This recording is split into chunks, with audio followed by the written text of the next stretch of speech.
Assalamualaikum warahmatullahi wabarakatuh. Perkenalkan, nama saya Yusrotun dengan NIM 2320110062. Saya dari kelas HKIP semester 5.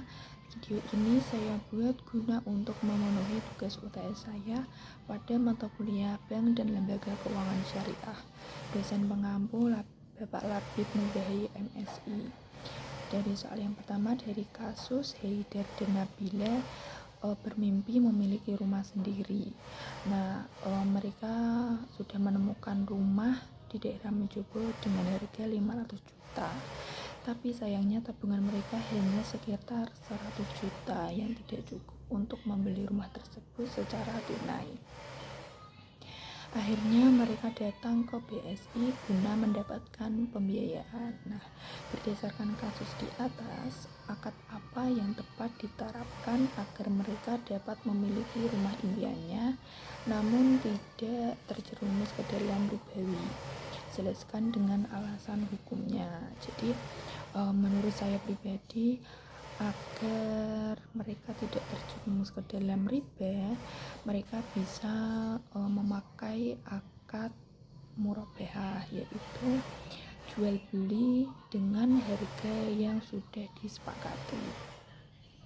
Jadi mekanismenya yaitu bank syariah membeli rumah tersebut dari penjual dengan harga yang sudah disepakati, yaitu 500 juta itu. Nah, setelah bank membeli rumah, jadi kan bank memiliki hak atas rumah itu. Nah, bank menjual kembali rumah itu kepada nasabah, yaitu Haidar dan Nabila, dengan harga jual yang lebih tinggi karena ditambah margin keuntungan yang telah disetujui di awal tadi. Nah, pembayaran itu dilakukan secara angsuran oleh nasabah sesuai jangka waktu yang sudah mereka sepakati. Nah, dari akad tersebut tidak ada bunga seperti di bank konvensional, melainkan margin keuntungannya tetap yang telah disepakati sejak awal.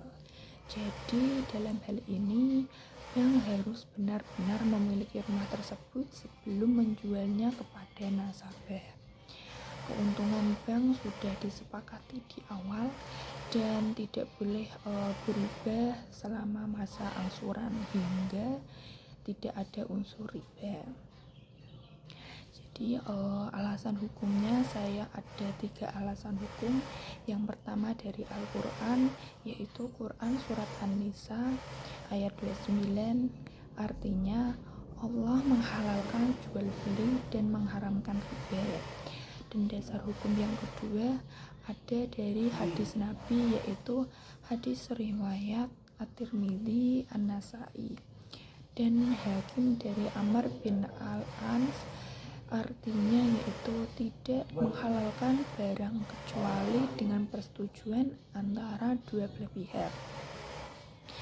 Dan dasar hukum yang ketiga ada dari Fatwa Dewan Syariah Nasional MUI dari nomor 4 DSN MUI 2000 tentang murabahah yang menyatakan rukun dan syarat sahnya murabahah.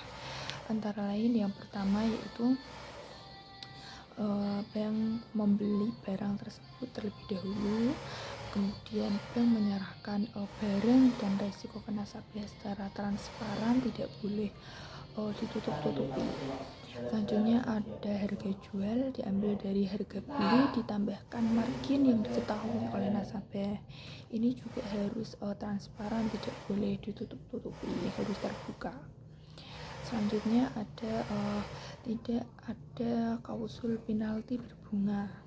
Boleh ada denda taksir untuk keterlambatan angsuran, namun nominalnya disalurkan ke sosial ataupun infak. Jadi dari jawaban nomor 1 ini, dari kasus Haidar dan Nabila, bisa disimpulkan bahwa dengan akad murabahah Haidar dan Nabila tidak terjerumus ke dalam riba karena transaksi mereka berbasis jual beli nyata dengan margin keuntungan tetap, bukan pemberian pinjaman dengan bunga.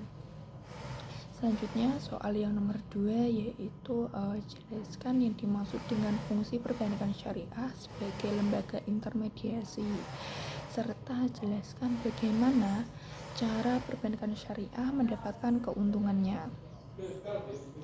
Jadi menurut saya fungsi utama perbankan syariah adalah sebagai lembaga intermediasi atau perantara keuangan yang dimana antara pihak yang memiliki kelebihan dana dan pihak yang membutuhkan dana, namun dengan prinsip syariah yaitu tanpa bunga dan berbasis pada hasil atau jual beli. Dalam proses ini meliputi penghimpunan dana melalui produk seperti tabungan, giro, deposito, serta penyaluran dana tersebut dalam bentuk pembiayaan atau investasi. Nah, kemudian bagaimana sih cara perbankan syariah mendapatkan keuntungan? Nah, cara bank syariah mendapatkan keuntungan itu yang pertama ada dari prinsip bagi hasil atau profit sharing.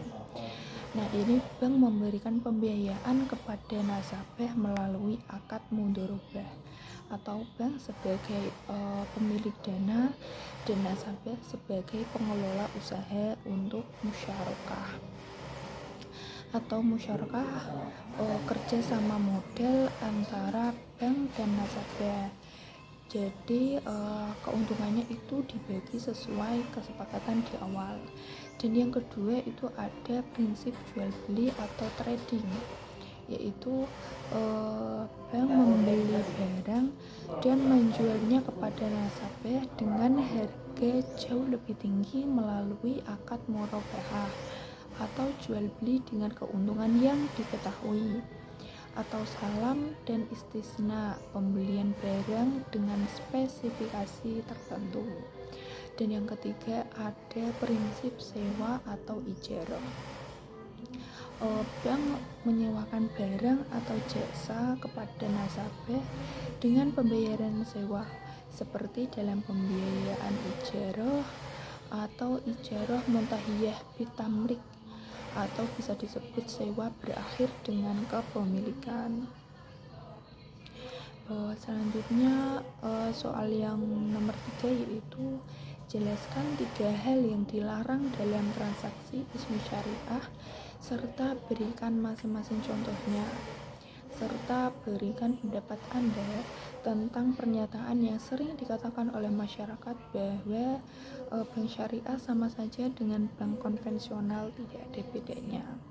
Nah, dari 3 hal yang dilarang dalam bisnis syariah.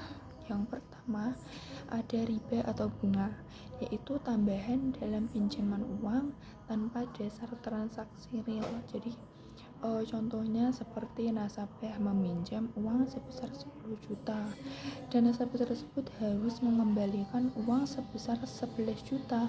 Nah, tambahan 1 juta itu disebut riba.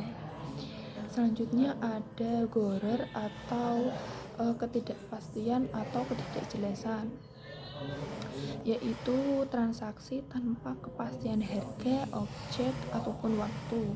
Contohnya seperti seseorang menjual rumah tanpa melibatkan kondisi rumahnya, ataupun mereka tidak menentukan harganya secara jelas. Rumah tersebut dijual dengan harga berapa, luasnya berapa, berada di tempat seperti apa, dia tuh tidak menjelaskan itu semua, jadi kurang pasti ataupun tidak jelas. Dan selanjutnya ada maisir atau judi, yaitu transaksi yang bergantung pada keberuntungan atau spekulasi semata, bukan usaha nyata. Jadi contohnya seperti membeli lotre atau undian berhadiah.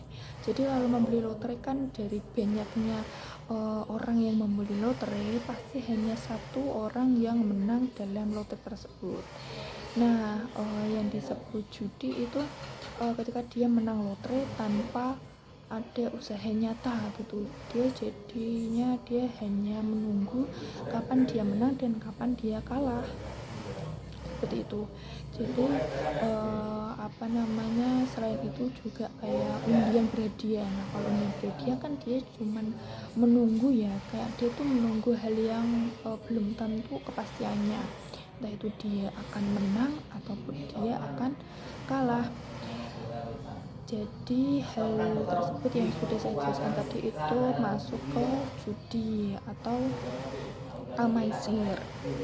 Selanjutnya saya akan menanggapi perihal bank syariah sama saja dengan bank konvensional, tidak ada bedanya. Nah menurut saya pribadi pernyataan ini memang sering didengar di masyarakat, terutama di Indonesia di mana sistem perbankan syariah sudah berkembang pesat sejak era 90-an. Jadi banyak orang mengutarakannya karena melihat kesamaan di permukaannya. Keduanya menawarkan layanan seperti tabungan, kredit, dan investasi plus regulasi yang sama di bawah Otoritas Jasa Keuangan atau OJK. Namun menurut saya pribadi pernyataan ini terlalu kasar dan agak keliru.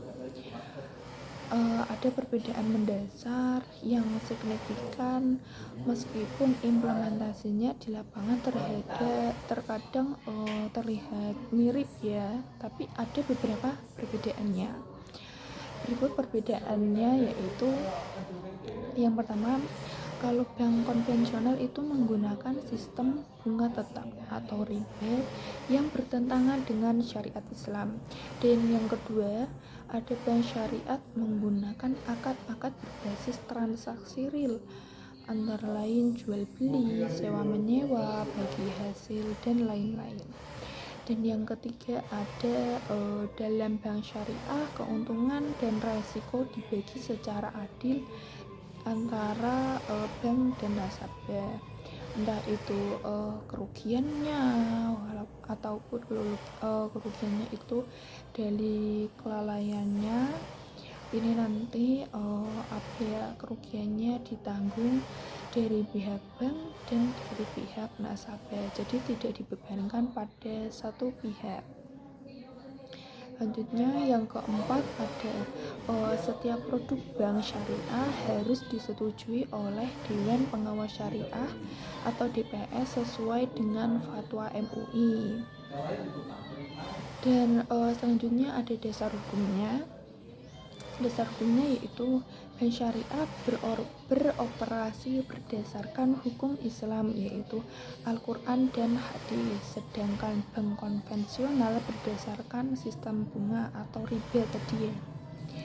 Selanjutnya yang kedua ada transparansi, yaitu dalam murabahah keuntungan diungkapkan di awal, sedangkan bunga bank konvensional bisa berubah. Jadi bisa berubah sesuai dari sesuai dari prosedur dari banknya, bisa bisa diungkapkan di awal ataupun bisa diungkapkan di akhir ataupun bisa diungkapkan di awal tapi kemudian bisa berubah lagi seperti itu. Dan yang ketiga ada tujuan. Bank syariah mengedepankan keadilan dan etika bisnis Islam, bukan hanya profit semata. Jadi jawaban nomor 3 ini bisa disimpulkan bahwa bank syariah ini memiliki perbedaan yang sangat mendasar dengan bank konvensional, baik dari landasan hukumnya, mekanisme transaksinya, maupun sumber keuntungannya. Sekian pemaparan jawaban dari saya. Semoga jawaban saya bermanfaat buat kita semua. Semoga jawaban saya mempermudah kalian dan memahamkan kalian. Kalau ada salah, saya mohon maaf yang sebesar-besarnya. Wabillahi taufiq wal hidayah. Wassalamualaikum warahmatullahi wabarakatuh.